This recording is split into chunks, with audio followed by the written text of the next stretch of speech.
j'ai vu passer aussi rapidement la liste des prétendants au Sénat. La liste de, je vais placer deux mots, la liste des prétendants au Sénat. Et c'est quand même incroyable ce qui se passe dans notre pays. Vous connaissez ma position sur cette histoire de Sénat, ce fameux Sénat. Le Togo n'a pas besoin de Sénat, le Togo n'a pas besoin d'institutions budgétivores, alors qu'on n'a pas d'hôpitaux, on n'a pas d'école, on n'a pas de bourse pour les étudiants, on n'a pas de bourse pour les élèves, on n'a pas de routes, on n'a pas besoin de créer des institutions pour entretenir des gens qui ne rapportent absolument rien au pays. Et donc, quand vous voyez la liste de ceux qui sont les prétendants au Sénat, surtout la liste de nos amis de UNIR, et c'est véritablement vers ces gens-là que je veux m'adresser, les jeunes qui sont dans UNIR et qui multiplient, ils multiplient qui ne cessent de se défoncer pour soutenir l'insoutenable alors qu'eux-mêmes, leur vie est une vie de misère. Quand vous voyez cette liste des gens de UNIR qui probablement vont arracher la majorité dans ce Sénat-là, vous voyez tous ces barons-là qu'on est en train de reconduire sur la liste. Le Sénat, le fameux Sénat qu'on nous a promis serait une maison de retraite. C'est une maison de retraite.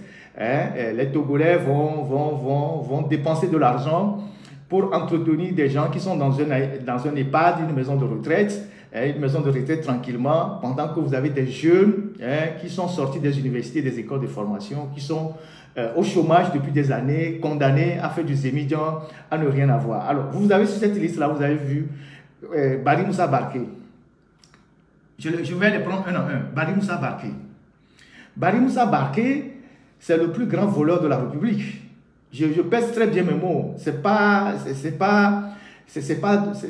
des propos, c'est des faits réels, c'est factuel. Barry Moussa Barké, il n'y a pas un scandale au Togo concernant les mines, le port autonome de Lomé, le pétrole dans lequel on ne retrouve pas le nom de Barry Moussa Barké. Et ce monsieur, depuis qu'on était enfant, on nous le présentait comme le plus intelligent de tous les Togolais, qui lui a brillé à l'école, et depuis qu'il est rentré au Togo, il n'a eu que des postes de responsabilité. Des gens qui ont pillé le Togo de part en part, pillé le Togo systématiquement. Mais ils n'ont investi aucun de leurs francs dans ce pays-là pour faire travailler les jeunes.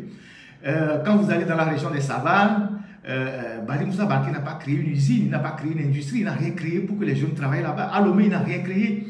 Quand vous allez même dans le quartier de Noukafou, où on a fait un petit rabat de goudron, le goudron s'est arrêté juste devant sa maison. Même son voisin d'à côté n'a pas eu assez au goudron.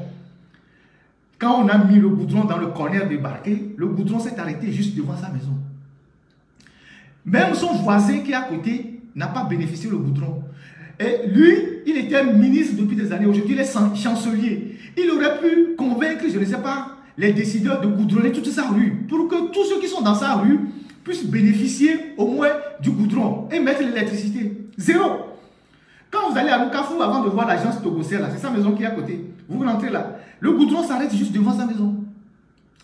Voilà des gens qui ont passé toute leur vie à gérer des postes ministériels, les sociétés d'État, à détruire le pays, à s'enrichir, à mettre leur argent hors du Togo. Et lui, aujourd'hui, après ses 80 ans, il est chancelier et on le propose encore pour aller au Sénat. On le propose pour aller au Sénat. Pendant que les jeunes de UNIR, ils sont sur les réseaux sociaux en train de crier que c'est fort, c'est fort. Fort ne vous regarde pas. On reconduit les vieux. Et de façon extraordinaire, le Togo aujourd'hui est sur les pas du Cameroun. C'est-à-dire, il y a une espèce de gérontocratie qui prend en otage le pays. C'est-à-dire, les gens refusent de partir à la retraite. Les gens sont reconduits à chaque fois au poste de responsabilité, pendant que les jeunes qui sont diplômés et qui doivent profiter de leur jeunesse pour travailler, ils sont là, réduits à des griots sur les réseaux sociaux ou à des émissions dans la vie réelle. Voilà un cas. Voilà un cas Barké, presque 80 ans, on le propose pour être sénateur alors qu'il est déjà chancelier, il a connu toute sa vie. C'est des gens qui ont pillé le Togo dans tous les sens. Ça c'est un Dramani. Dama Dramani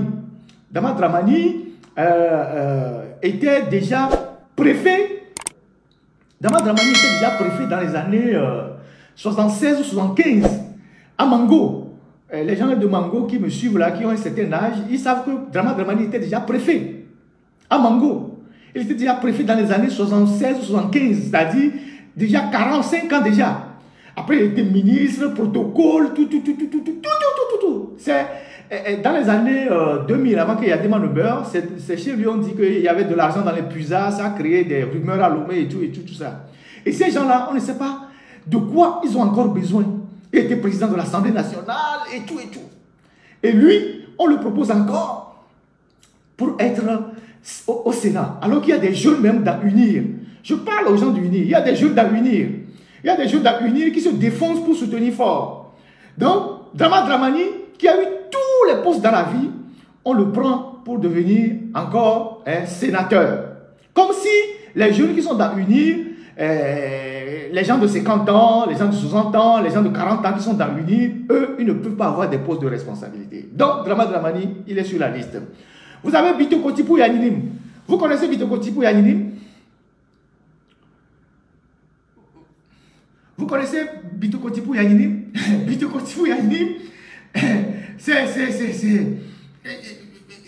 incroyable. Bitoko Tipou Yaninim, je ne sais même pas s'il arrive encore à marcher. C'est un vieux de la vieille. Un qui a été, je pense, ministre de la Défense, ministre partout. Lui aussi, il est sur la liste. Je l'ai vu sur la liste. C'est tellement fou. Et je me dis, si Bagna, qui est un dinosaure, n'était pas décédé il y a 10 jours, Bagna serait également sur la liste. Bagna, c'est la même clique que Bari Moussa Barké. Les Bagna sont... Bagna, c'est milliardaire. C'est des gens qui ont coulé les sociétés d'État, au PAT, toutes les sociétés. Et au départ, Bagna n'était qu'un instituteur. C'était un instituteur, Bagna. Ogamou Bagna, c'était un instituteur. Proche d'ailleurs même des nationalistes, avant l'assassinat de Sylvanus Olympio. C'était un instituteur. Et un instituteur qui devient milliardaire en gérant juste les sociétés d'État. Et des sociétés d'État qui ont tous coulé. C'était un instituteur, Bagna. Et Bagna, ses appartements sont partout, en France, à Paris, à Lomé, des investissements, des actions dans EcoBank, des terrains partout, sur l'ensemble du territoire. Vous arrivez à Palimé, vous avez 200 hectares, on dit que c'est pour Bagna. Vous allez à Sokodé, 100 hectares, c'est pour Bagna. Palimé, partout. Guérin-Kouka, des terrains, d'Apaon, partout, c'est pour Bagna. Les immeubles sont partout. Mais ce monsieur, il n'était qu'un instituteur.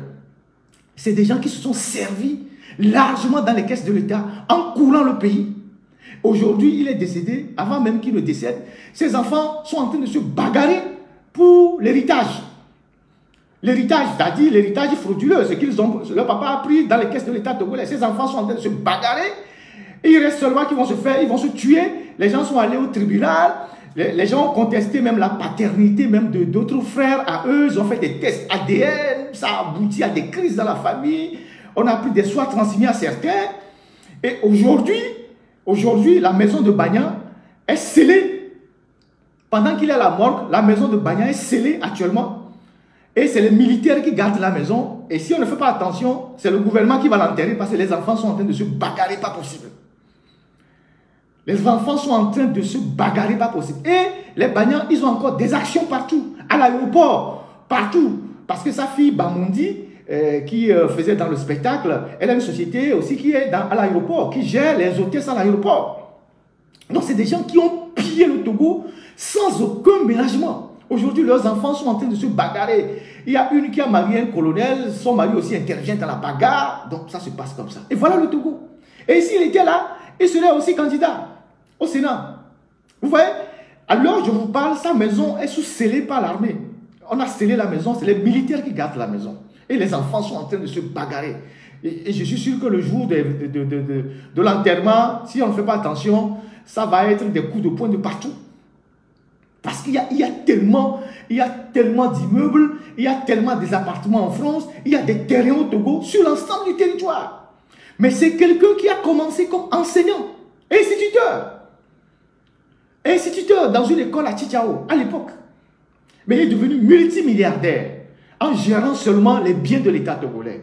Et voilà là où l'impunité nous a conduits. Voilà là où la gestion patrimonial du pays nous a conduit depuis des années. Les Barkés, les Banyas, ils sont nombreux qui ont pillé systématiquement le Togo et qui sont libres de leur truc. Donc on retrouve tous ces gens-là sur la liste et ça devrait interpeller nos compatriotes qui passent tout leur temps à défendre UNIR, à se dire mais quand est-ce qu'eux ils vont travailler? Quand est-ce que nous les jeunes qui passons tout notre temps à défendre UNIR, nous allons travailler? Parce que la sortie même de cette liste-là provoque aujourd'hui des remous dans UNIR. C'est chaud actuellement dans UNIR. Ils sont là en train de bourdonner, mais normalement, la question qui devait se poser, si on continue de reconduire tous ces vieux-là, quand est-ce que nous, les jeunes qui passons notre temps à défendre ces gens-là, on va travailler? Les enfants de Banya, certains sont déjà à la retraite. Hein. Banya qui est décédé, ses enfants sont déjà à la retraite. Notamment, une de ses enfants qui a fait EcoBank est à la retraite, mais elle est députée de Dabaon. Donc, ils ont réussi à placer leurs enfants. Leurs enfants sont déjà à la retraite, mais vous, les jeunes qui les soutenez, vous ne travaillez pas. Vous êtes contraints d'être sur les réseaux sociaux, d'insulter les gens pour des miettes ou, dans la vie réelle, d'être dans des émissions ou de faire des petits boulots.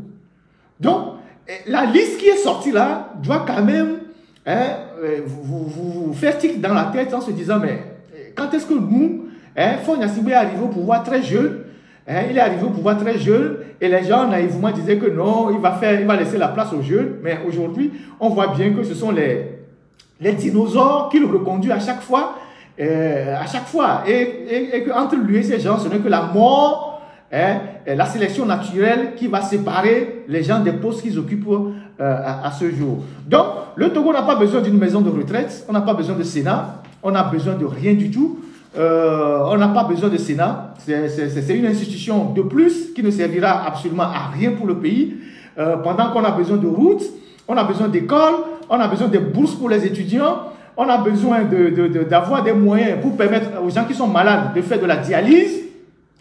Nous allons dépenser 500 000 francs par mois à nourrir des vieux pépés qui ont fait... je ne suis pas contre la vieillesse, mais je dis, quand les gens ont travaillé toute leur vie et qui sont admis à la retraite, ils ont le droit d'aller se reposer et de laisser la place aux jeunes. C'est comme ça que la société évolue, c'est comme ça que la société est dynamique. Donc on ne va pas dépenser de l'argent à aller entretenir des vieux pépés qui ont occupé des postes de responsabilité toute leur vie, qui se sont enrichis, pendant qu'on a à la touche des jeunes qui sont diplômés, qui sont là et qui n'ont rien, qui n'ont pas d'emploi et qui ne peuvent pas avoir de l'emploi d'ici quelques années. Donc voilà ce que je voulais aussi dire sur cette question du Sénat.